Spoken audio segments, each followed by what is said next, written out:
Pessoal, tudo bem? Sou Márcio Antunes, consultor aqui na Império Com.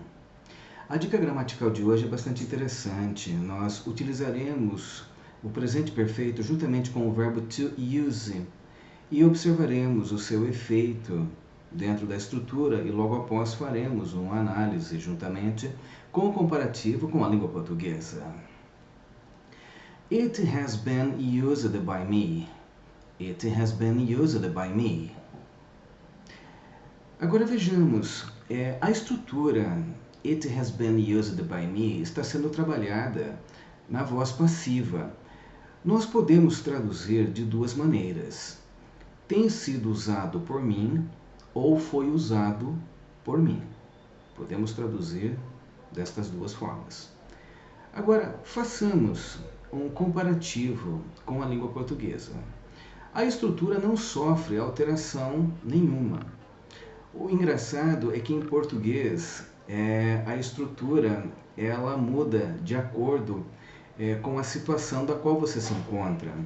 Porque ao falarmos It has been used by me, foi usado por mim, significa que eu não utilizo mais. Agora, se falarmos tem sido usado por mim, significa que eu comecei a usar, eu comecei a utilizar e continuo utilizando. Olha que interessante. A estrutura em inglês ela não altera. Já no comparativo com o português existe a diferença da continuidade e da interrupção. Uma situação foi interrompida, não acontece mais. Uma situação começou e continua até o prezado momento em que se fala. E em inglês, ela não sofre alteração nenhuma. Aí normalmente você questiona, puxa professor, como que eu poderia aplicar essa estrutura e ser entendido sem apelar para a tradução? Tudo depende de contexto. Um exemplo bem simples. Imaginemos uma camisa que não serve-lhe mais. Aí você diz, foi usada por mim. Não serve mais, foi usada por mim. It has been used by me. Agora, trabalhemos uma outra situação.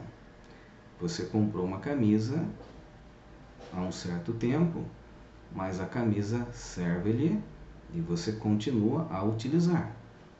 Aí você diz, It has been used by me. Tem sido usada por mim. Todo dia ou todo final de semana. Percebe? A estrutura em inglês não muda. Você tem que conhecer a estrutura, saber o que significa e, no comparativo do português, entender como, em qual situação você se encontra para que você possa aplicar e ser entendido. Isso é fantástico. As pessoas às vezes perguntam, professor, eu preciso ter um conhecimento hábil em português para que eu possa comunicar-me em inglês? Não, mas devemos observar a situação da qual nós encontramos para que tenhamos condição de passarmos a ideia correta para quem não fala o nosso português. É muito interessante isso. Isso é fantástico. Nos próximos vídeos, eu exemplificarei um pouco mais para que possamos juntos aumentar cada vez mais o nosso conhecimento, não somente da língua portuguesa, como da língua inglesa.